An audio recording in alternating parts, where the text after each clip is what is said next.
Hey everyone, welcome to the Entrepreneur Motivation Podcast. I'm your host, Chris Bello, and today I've got Karmen Tang with me. Karmen, welcome to the show.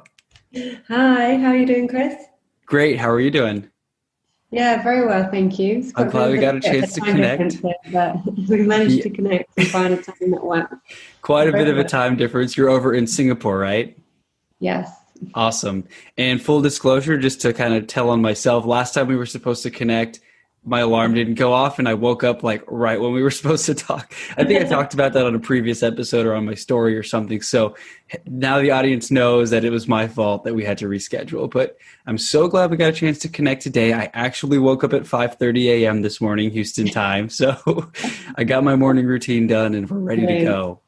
But I'll quickly read off your bio just so our audience knows who you are. So, Karmen, you are the founder of Another Startup Story. With over 8 years of industry experience in corporate and agency environments, Karmen is a strategy executive who focuses on management and growth of modern brands.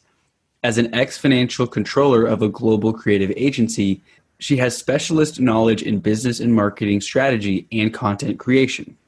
With her creative flair and business acumen, Karmen continues to create meaningful digital solutions for brands with purpose and authenticity for the modern world. As a business coach and the principal consultant, she's always on the search for new methods and experiences to upskill and educate individuals on the creative process, communication, culture, leadership, mindset, and entrepreneurship. Awesome. Can't wait to dive into some of that. And I know we said we're going to keep it conversational, and any nuggets that you like to share with the audience, we can dive in any direction that you Mhm. like to go. So that's interesting, though. When I was looking at your bio, you were a financial controller of a global creative agency, and now you're an ex that. So you quit. I'm not that anymore. Yeah, I definitely quit. And how long did you do that for? Like, what was the story there? What made you want to go off on your own? Yeah, it's interesting. So I originally started out in finance. So after I left university, I did economics and management at uni. And most people in the UK, if you do economics, you either have two paths. It's either be a banker, an investment banker, or qualified accountant, and go Right. to work for a big four professional services firm. I knew I didn't want to be a banker like very early on. I just it wasn't the kind of lifestyle I wanted to live, and I just wasn't interested in any of that. I didn't necessarily know I wanted to be an accountant, but I thought it would be good. It would be an amazing, bedrock to develop the foundations of understanding business acumen and, the mechanics of how business actually works. So, looking back, there were some of the toughest times of my life. Like those, you have to do 18 exams to qualify over a course of 3 years whilst you're working, and they're just incredibly difficult. Like, you think uni is hard, it's like another level. They make it extremely hard because they don't want everyone to be qualified Right. accountants. It's not meant to be easy, but during the time it was just. And if you failed if you failed your exam twice, then you basically got fired from the company. So it was like an Oh, added layer of fear kind of cushioned into that. But yeah, after I left uni, I went to join a professional services firm to work for, an accounting firm, and qualify for my exams. And then after I qualified as an accountant, your salary pretty much doubles. Your career is pretty much set out, and you could go into any industry you want, still in finance, of course, or you could stay and kind of work your way up to make partner. I knew I didn't want to stay within the accounting firm, so part of me always knew that I wanted to be in the creative industry, which is why I ended up working for Iris, which is a global advertising agency. I went to work for the one in London, and I was looking after an agency in London and one in Amsterdam at the time as the FC. Now, I think, the role of an FC varies in every company. And I think my role was a lot more commercially facing. So I was essentially a business partner to the MDs and helping them to tell a story with the numbers and be able to drive the business forward based on, what profit we're making, what our cost base was, and was that meeting our profit margins. And so it was a lot more forward thinking, and, you felt like you were really adding value, in that role.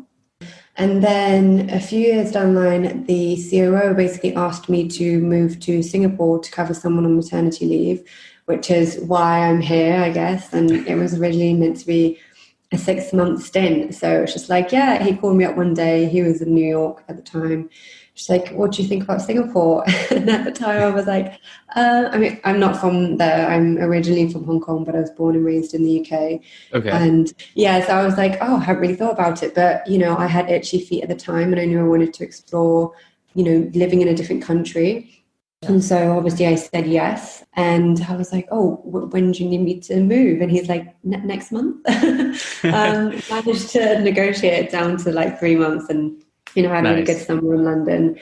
Yeah, and it was actually the moment when I knew I was leaving. And it's you're in a really weird space if you ever get an opportunity to move to a different country, but have, you know, a short period of time, you know, knowing that it really teaches you to kind of live life to the fullest. Like, because I knew I wasn't going to be in London, you know, I knew I was going to be I think deep down I knew it was going to be longer than 6 months. Mm-hmm. And those 3 months I just kind of did I really tried to live life to the max, because you know you're not going to be there and you make the most of everything, don't you?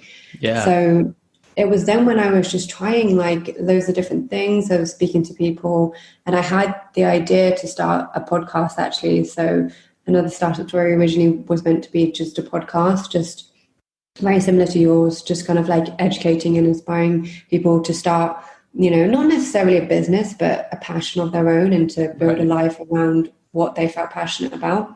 And it was an amazing tool for me to actually speak to really inspiring people and to just, you know, learn from them as well.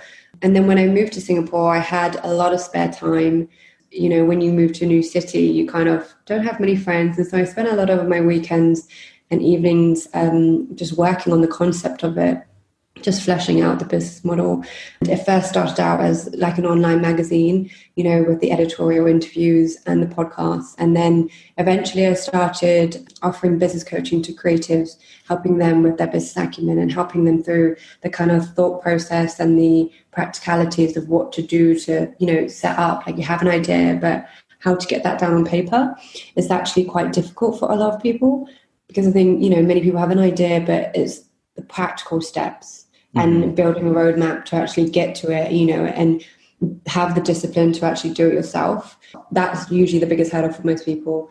So yeah, I started doing that, and then I still do that today. And since then I've kind of started working with other brands and advertising and branding agencies to help with their content creation and other business strategies. Awesome. So how long have you been over in Singapore now?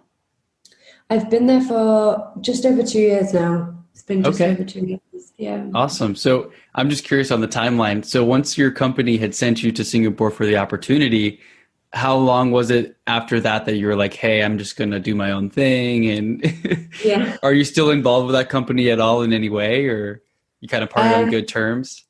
No, I'm not involved anymore, like professionally. Obviously, I still have a lot of the friends that I met there, my really good friends now. Right. So when I moved there in August, and I actually quit in February. So it was exactly like 6 months. But so I actually quit, but then the MD of the agency, she saw what I was building with Another Startup Story, and she actually wanted me to stay, but in a different role. So I actually stayed there part-time. And actually, I'm thankful that she did ask me to, because my plan was to quit and move to Bali. Because obviously, Singapore's an expensive place, and you know, you have to have like a guaranteed level of revenue coming in to be able to support yourself. Whereas in Bali, you know, the cost of living is much lower. You can kind of afford to have a bigger cushion in a way. And I had savings, but I didn't want to necessarily eat into that. I wanted to be like really comfortable. And, you know, I guess coming from a financial background, I am quite risk averse still. But yeah, she basically, we worked out that I would work part-time and then be able to build whatever I was building on the side, which was, you know, a good, comfortable balance, and it meant I got to keep my life here in Singapore. That's amazing. So, because Singapore is definitely one of those places. I haven't been there yet, but I have a friend who's living there now, and I hear it's definitely expensive. Yeah. It's actually what did you do there? So he actually moved there. I guess he does affiliate marketing, online stuff, and we took a Right. class together years ago in university here in Houston. I did a summer school session, and I met him in a summer school class at a community college just for like an accounting class. And so it's funny because I took the community college version of accounting, so I didn't really learn much, but Mhm. I got it off of my checklist, and I got credit for it towards my full-time university. And so I met him there, and now we've stayed in touch. I mean, we never really communicated, to be honest, and he had reached out to me. And I actually have one of his condos, one of his places here in Houston for sale right now. It's supposed to Oh, close this next week, but he's been stuck in Singapore because I guess he meant to come back in March, but of course COVID happened, so he's still yeah. there. But yeah, he's been doing the whole affiliate online marketing thing, which is, live wherever Oh, you wow. want in the world. He's Yeah. living there, and I mean, he's got, a great income still coming in with his online business because if anything this year, 2020, online business has only increased. More people are shopping Yeah, online. absolutely. Amazon stores are going crazy. So, yeah, I know Singapore is a pretty small place, but it's interesting that you were there. In Bali, I went to Bali, was it last year, last May? Gosh, it Yeah. was it was beautiful. Spent 3 weeks there, and I'm assuming you've been there Yeah. before. It's so close to Singapore, Yeah. right? Yeah. I love that place. It was just Ubud and like or no, not Chiang Mai, that's Thailand. What was the other one? There was the Canggu? Canggu, yes, where all the surfing is and stuff. Yeah, but Canggu, actually, Ubud. Canggu's not the best place for surfing. It's like super overcrowded, and the beach isn't too It nice. was. We're, But it is, yeah, it is like it's a vibe. You know what I mean? oh, It's it was like awesome. I it's mean, what was it? partying, but Potato Head, Potato Head Beach Club, like the sunset. It was a beautiful place to go. I can't yeah, wait the to go back sunsets there. are incredible. But yeah, I do know a lot of entrepreneurs, at least online, that tend to go over to Bali just because, yeah, you get more runway. But I'm glad that you're able to make Mm. make your life work over there in Singapore as well.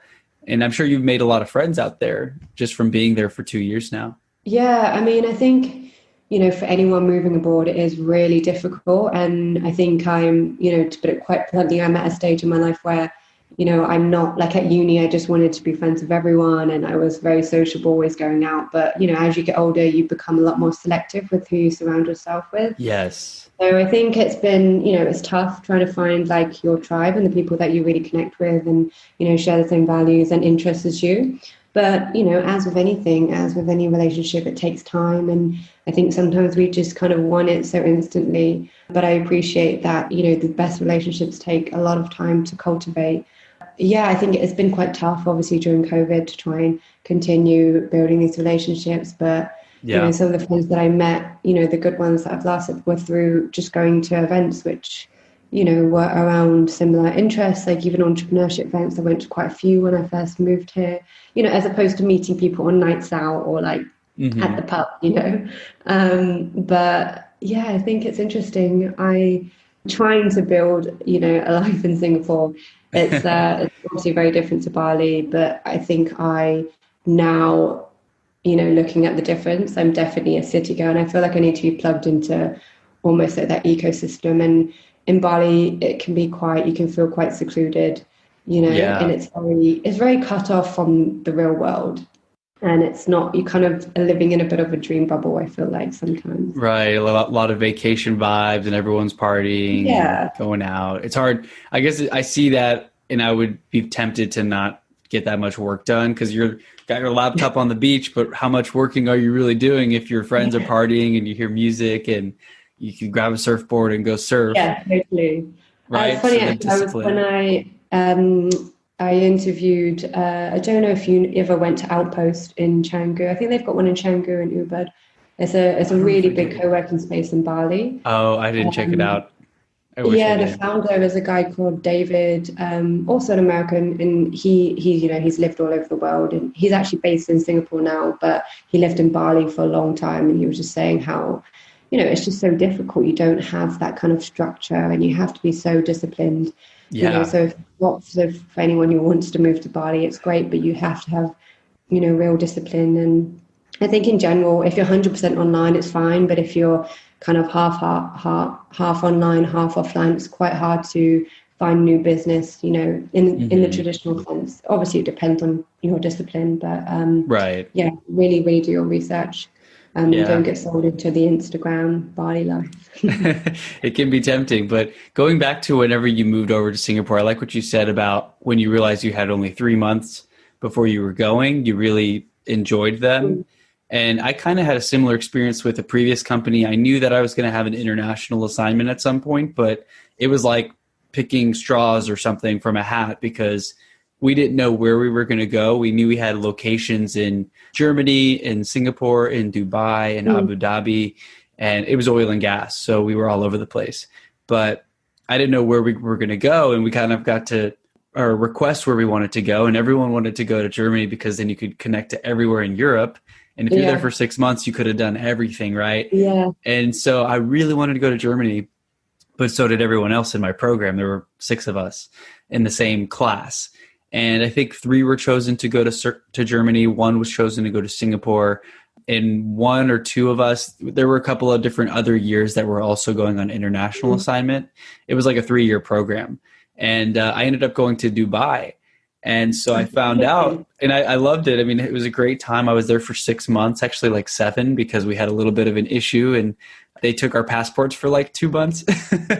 Okay. Yeah, a friend, I guess we didn't realize we were driving illegally. After you're there for a month, you need to switch to a resident license or something. Right. And so we were driving on the 3rd month there with our regular US license, and a coworker had bumped into somebody, just a small fender bender.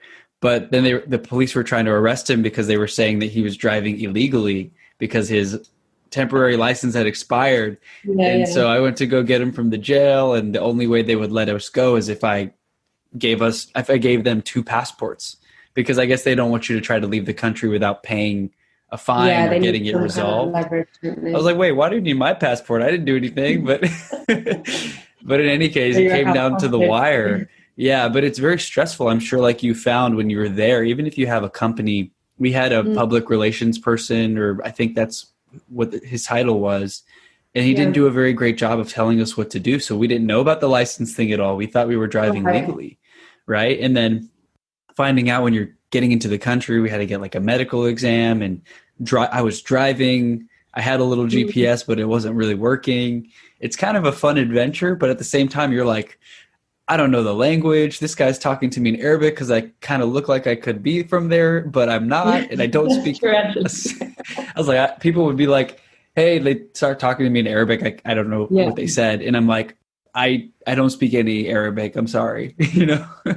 So I'm sure that happens quite a lot where people, they're not sure where you're from or what your experience is. How long have you been in Singapore? They might assume you know a certain rule or how things work in a certain place. And you're like, no, I'm from the UK. I just got here. Yeah, of course, that's going to happen in any kind of country. But I think luckily Singapore is very easy to fit in. Everyone speaks English here.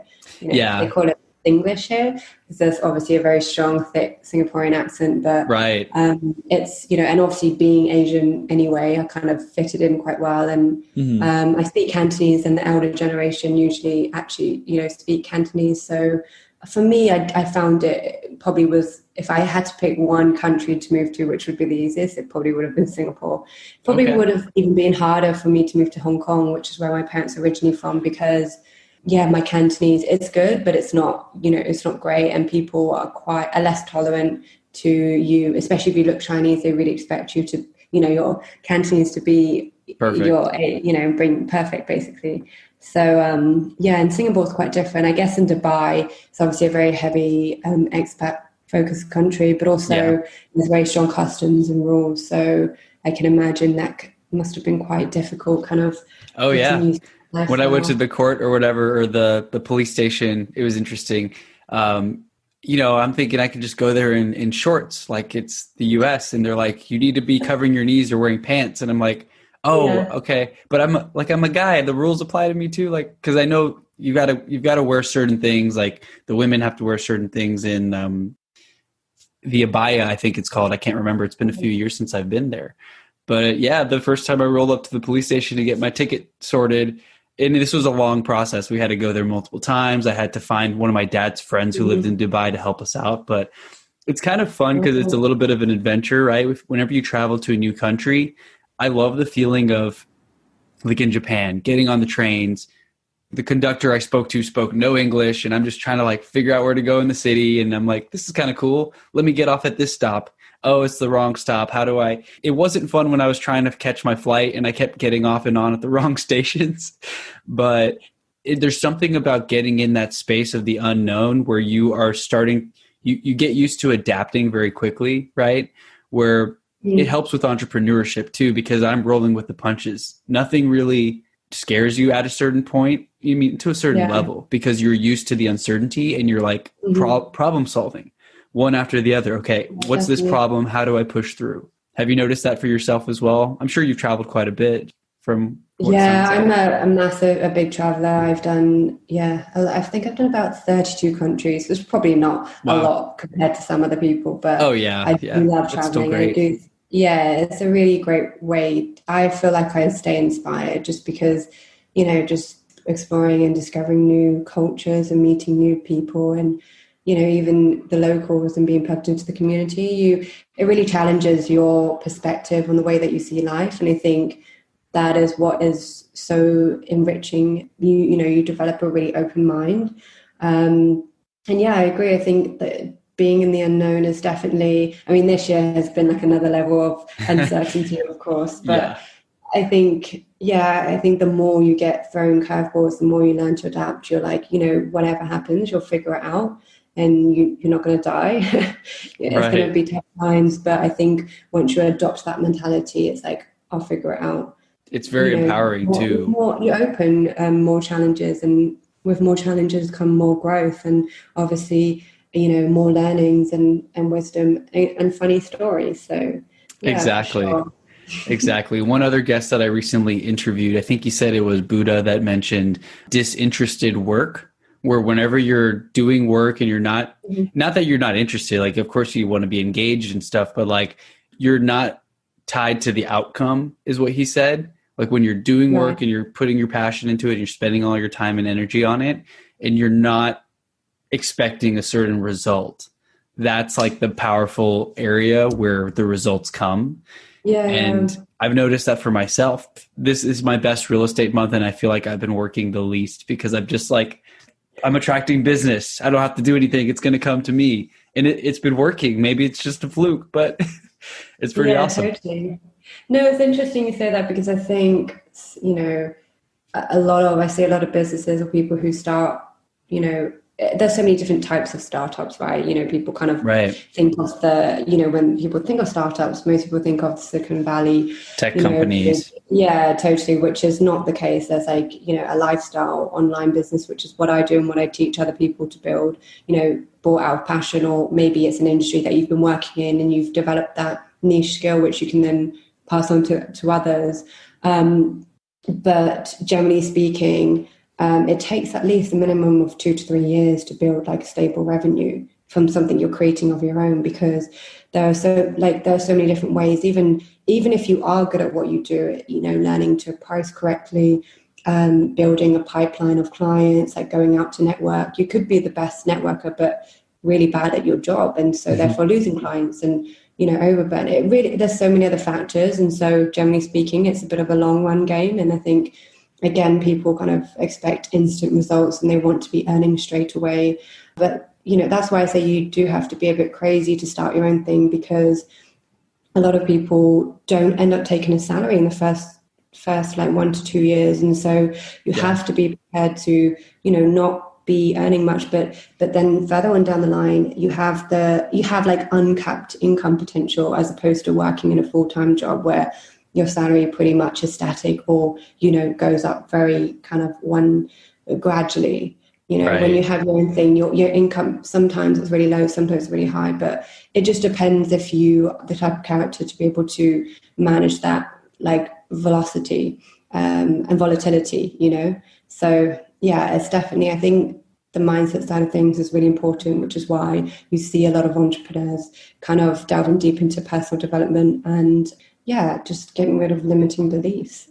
Yeah, that's the hardest part, honestly, because even for myself, and I'm not sure how quickly you were able to figure things out and monetize, but I had a period of, I tried to create a product with a friend, and I was still working in my oil and gas job. So I was making good money. I had savings, I had benefits, And so it's kind of like that comfortability where I knew I had an income to support my idea. But then when I quit and then I kind of failed with that idea, like I ran out of money, and it took more money and time than I expected. And I basically ran out of savings, and I had to figure out, well, I don't have a good way of making money. Do I find a job again or what? And I found a job for a little bit, but it was a little like a blow to my ego in a way, right? Where I heard a little bit of like robotic echo. I don't know if you heard me on your side. Yeah, sorry, it just connected to my AirPods, which are actually in the case, which is very weird. Scary. Taking control, but it's okay. Steve Jobs is listening to us from the grave, I guess. But but yeah, it's just crazy because I was confident at a certain point, and then you might get a couple of bruises along the way, and like I kind of shrank back a little bit. I was like, well, maybe I'm not as capable as I thought. And only now, after it took like 2 years or something of figuring out, okay, let's focus on real estate, stay focused. Yeah. Several months of no income, deal got pushed to the following month, or it fell through. Is this going to work? Right. And then finally this month I could post about, hey, this was my biggest month. I had my goal for my month I hit in a single day. And wow. It's just, I was just sharing my feelings because I had just put the commission checks in my account. And I was like, I can't believe it. You know, I hit this goal and I don't feel different. Thank you. It was just a cool feeling though, because it's like you're proud of yourself. Like you said, it's inconsistent. It could be really good, could be pretty bad, but you know that all the money you earn, you actually earned. It's not like trading time for money. It's value at that point. Mm-hmm. Yeah, absolutely. And I think it's just, you have to really switch the mindset from an employee to, you know, even if you're a freelancer, even though you are running your own business, you have to go out and get your own clients, you have to do your own financial statements. It's really taking ownership, and you have to, even, it's just like time in exchange for money. You have to really switch things around. And it's like, what value am I bringing? You're not working in McDonald's and getting paid $25 an hour. And so even being able to put together a proposal, a fee proposal, which is going to, you know, allow you to bring the best value and also earn a good enough profit. There's certain like tricks around that you need to kind of, really focus on. And it's just so much to learn. There's so much. And there's a quote that I wrote down the other day from a call I was on, and it really stuck out. It stuck out to me. It said, rich people buy time, poor people sell their time. So like rich people, they buy time by outsourcing, they pay for things, they delegate. Right. And then I know it says, it sounds mean, but like people who stay in certain levels, minimum wage jobs where they're trading time for money, they're selling their time, they're valuing their time in a certain amount. And to break free of that, you have to figure out, how do I add value that is scalable so I can do it repetitive times online, like you said, you help your clients do. Can you hear me? Am I laggy? Oh, okay. I think you're back now. Okay. Sorry about that. Definitely froze for a bit. Yeah, I'll clean that part off, or clean that part up. But I'm not sure if it cut off what I was saying, but I was just saying that as you start to separate yourself from trading time for money, that's where you can really see the results and scale up. Yeah, exactly. I mean, that's what entrepreneurship, isn't it? You know, you're outsourcing and you're no longer doing the actual work yourself. You're getting other people to do it and making a profit on it. So absolutely. The whole concept of that. I think that's why, you know, Tim Ferriss's 4-Hour Week book just went absolutely viral, because the concept of hiring like a VA and being able to outsource all the admin stuff that, you know, you don't need to be doing, saving your brain for the high level strategy and things that you can be doing was like mind blowing, because no one had really thought about it before. Right. So, yeah. Do you utilize virtual assistants or any assistants of any kind right now, or? I don't have a virtual assistant because I'm quite particular about certain, like even finances and stuff. And I'm generally quite an efficient person, I'd say.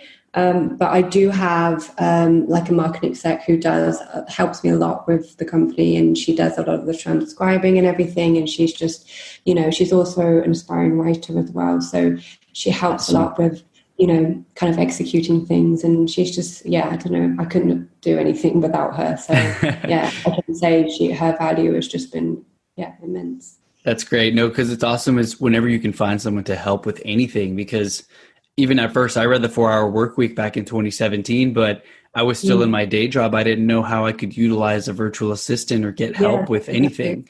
And finally, now in 2020, it's like, whoa, I have 4 virtual assistants, and Oh wow. they help me with like creating YouTube thumbnails, editing my podcast, booking guests, getting me on other shows.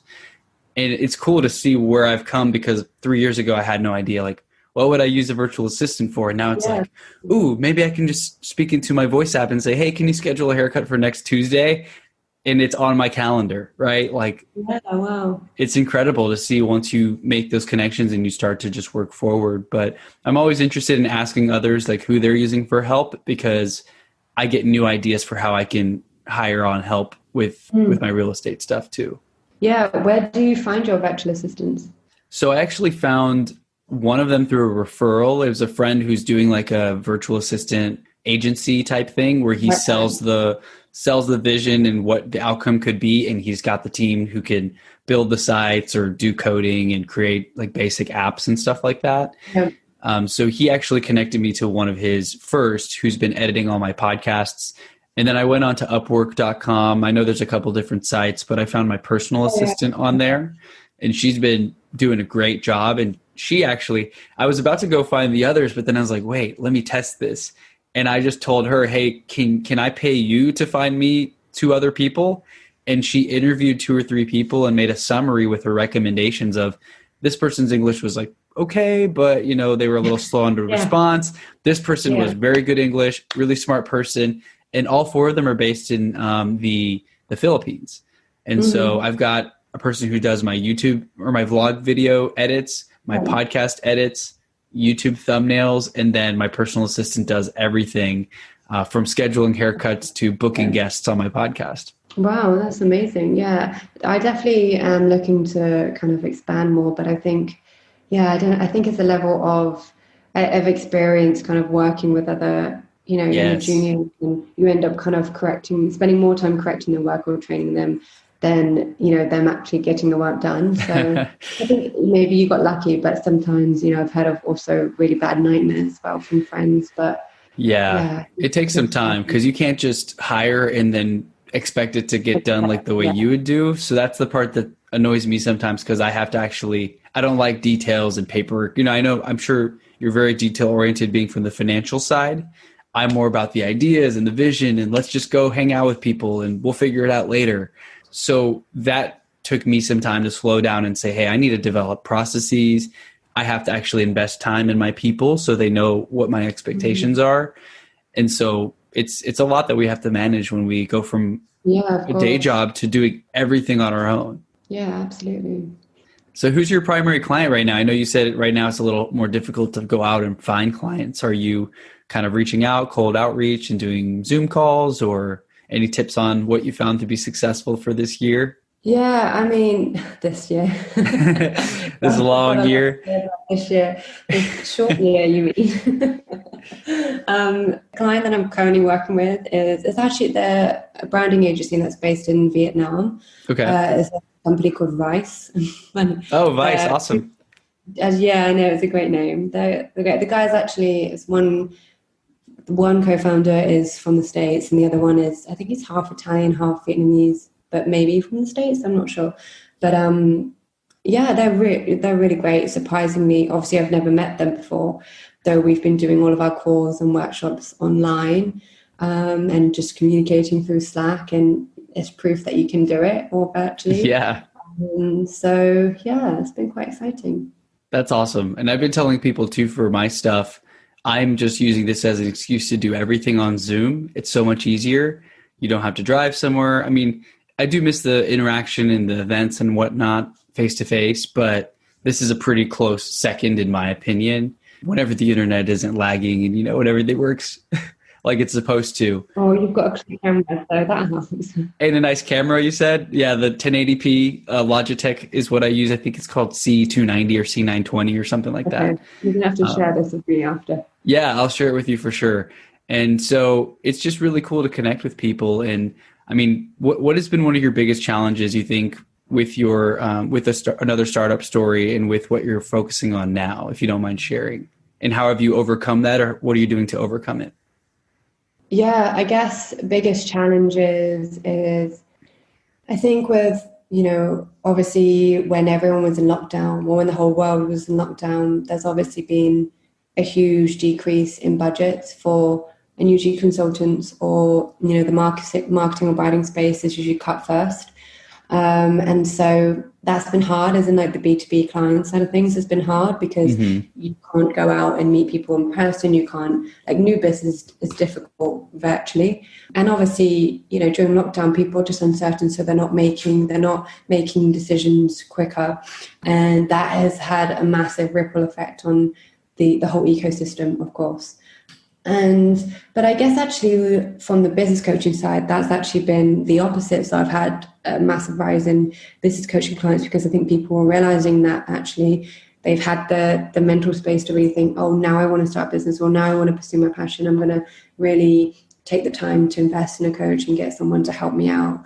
Or maybe they've just been made redundant and have lost their jobs and are looking for another alternative or another way of earning money, So Mm-hmm. on that side, it's actually been, has had a positive impact. But I think, yeah, there still is a lot of uncertainty, not just within my industry, but with every industry. Obviously, there's less budgets, people aren't spending, there's freezing hires. And so it's just finding, the kind of motivation to keep going, even though there is a lot of uncertainty. And sometimes the days look so monotonous and you're kind of at home again, working from home. And Yep. especially in Singapore, it's very small and you're just stuck on one island. It's not as adventurous as say, living in the States would be, where you can kind of travel around.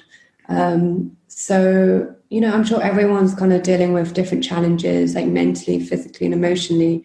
Like everyone has, some kind of area in their life where they're struggling with. But, using this time to be like, I'm going to get through it. And when I get through it and get through the other side, I'm going to be better. I'm going to have developed better character and have a lot more learnings to take with me. So, yeah, Absolutely. I think mental health is really, really important. It's something that I've been focusing on, and it's been a hot topic for a lot of people around me at the moment as well. More so for entrepreneurs, because obviously the uncertainty is just like even higher. Yeah, I've read a lot of books recently of like Becoming Supernatural by Dr. Joe Dispenza, The Untethered Oh yeah, Soul. I've got that. He's Yeah, great. that's an The awesome Untitled book. Chapter is beautiful. Yeah, I Untethered love Soul it. is really good too. And then I'm reading Think Like a Monk now by Jay Shetty. If you've seen Oh that or yeah, heard of I that. actually was listening to his podcast with Lewis Howes yesterday. Funnily enough, Yeah, yeah. So I he haven't just read came his out with book. that book. Is it good? So far, so good. Yeah. Sorry for cutting you off there. No, no worries. Yeah, Jay Shetty is great. He's if you like the monk side of things, you would like I have it here. Oh, The Monk Who Sold His Ferrari. It's actually Robin by Sharma, right? Robin Sharma. I haven't Don't know read if that you've one. heard My mom him. told me about The that like 5 10 a.m. years ago. I got to check it out. Really? Yeah, it's super old, but to be honest, I prefer the 5 a.m. Club. But he is just, yeah, the way he writes is just, it's like a fiction. It's a non-fiction book disguised as a fiction. Hmm. So yeah, he's an amazing writer. Awesome. Yeah, so many good books out there, but like all these books that I've recently read have made me become more of a meditator. Like I'll meditate twice a day. I'm meditating longer now, and I'm just letting go. Where I think in Dr. Joe Dispenza's book, he talks about being open to the unknown, because when you're open to the unknown and the Hmm. uncertainty, that's where you're open to infinite possibilities. Because if you're always just keeping yourself in Hmm. what you're comfortable with and what you know, and oh, if I say this person's going to Yeah, react this way, you're kind of limiting yourself to the past, like where your yeah, past version of totally. yourself, versus being open to the infinite potential. And so I've just been Yeah, thinking like, this is so cool. Let me just open myself up, and the opportunities have been flowing. I think people are really resonating with a positive voice when there's so much uncertainty. There's a lot of fear, uncertainty, news highlighting the terrible stuff. And then you hear someone talking about like, man, I'm having my best real estate month and I've been meditating at the park like 20 minutes a day, sending clients to voicemail, getting back to them later. It's a really freeing experience. So I think like what you said there about mental health being a big focus for everyone listening, that should be a big focus for you as well. yeah, absolutely. And I think as much as I guess the three pillars that I really focus on in when I'm working with coaching clients, but also for my own personal life is obviously the business side of things, and then the creative marketing side of things, but also personal development, because that, I just don't see it going to waste, because if you focus on that, it will help improve every area of your life, including, relationships, even business, of course, and health and fitness. And I've just been, I read a lot of Joe Dispenza stuff, so a lot about neuroscience, but also nutrition, and trying to re-educate myself about what kind of foods we should be eating and what's good for my body, not everyone's, because we're all different. Right. And yeah, trying to understand that. And even just like I'm reading A New Earth at the moment by Eckhart Tolle. I don't know if you've heard of that. I need to check that out. But it's like A New Earth? Yeah, it's incredible. He basically like deconstructs the ego, and it just makes you like so freaking self-aware. So, and you just like start calling yourself out, and you're like, why, Why am I thinking that? Yeah. And it's just, it's amazing. It's mind-blowing. You should definitely read that book. Sorry, I lost you there for a second. It kind of got messed up. Can you hear me? Yeah. Which part did you get cut out? Cool. So I guess we could talk about that last sentence again, because I just want to make sure we didn't miss it, but about the ego and just how you keep calling yourself out. Yeah. So they basically, Eckhart talks about totally deconstructs the ego, and explains, why we think in certain ways, and, you end up just completely calling yourself out. Like he gets an example of why gossip is, it's almost addictive, is because, before you tell someone else something, you always say, guess what I found out. In that short second, that moment, you know more than the other person, and that's almost the ego is kind of boosting. You're liking that, right? Yeah, you're liking that, even subconsciously, you don't even realizing it. But and also when you talk badly about someone else, you feel better about yourself, and so that's why it's just about calling yourself out and being more conscious about how the brain works, and being able to, be more intentional about not behaving those ways, because if you don't know you're being like that, you can't stop yourself, right? Yes. But yeah, it's incredible. You should definitely read it. I think Oprah did like a full series, like a podcast series with Eckhart on that book. I'm going to have to definitely check that out. I think I've read another book from him. Maybe it was, no, it wasn't from him. It was from T. Harv Eckert. Well, that's why I was confusing it. The Secrets of the Millionaire Mind. But yeah, I've heard The Power of Now. I don't know if I've read that one. I don't think I have, but The Power of Now is another big one from Eckhart Tolle. Yeah, I prefer A New Earth. A New Earth. Yeah, awesome. I appreciate that. I'm going to definitely check that out. I mean, I'm looking for my next book because I'm almost done with Think Like a Monk by Jay Shetty. So I'll be needing my next book here soon. Yeah, nice. But I know we've got a couple minutes left. I want to be respectful of your time. Is there anything else you want to share or touch on, tips for entrepreneurs or anything like that? I feel like there's a lot of tips to share, of course, but, just reiterating on the point of not just mental health, but being able to put yourself first. I think especially in this year, it's just been so much uncertainty. A lot of businesses and individuals have been impacted in, all kinds of ways. And I think I just want to say, we need to kind of get over the mentality of constantly be working and constantly be doing something or being productive. And I know it's been said before, but just getting out of that hustle mentality. And I think overburn is overburn is not necessarily working, 12 hours a day, but overburn is not letting your mind rest and not being able to really fully relax and go out and put yourself first. I think overburn it can look like also not, carving enough time for yourself in the evening. So yeah, I just want to kind of echo that message out and tell people to really, put themselves forwards and make sure they're looking after their mental, emotional, spiritual, and physical health.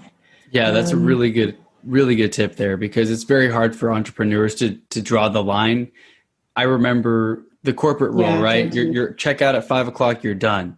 But entrepreneurship, and especially now with quarantine, working from home, I mean, your home is your work, is your office. So how do you really draw Yeah, that there's line of, no on off. do I check one more email or do I go watch an Yeah, episode of totally. Netflix, right? That's a very good tip. So Yeah, and it's just like getting rid of red dot syndrome, you know? of the what? The red dot syndrome?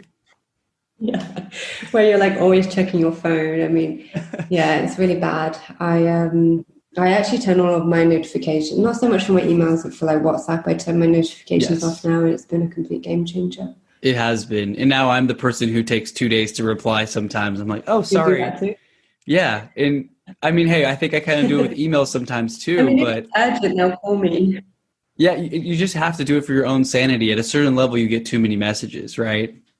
Yeah, exactly.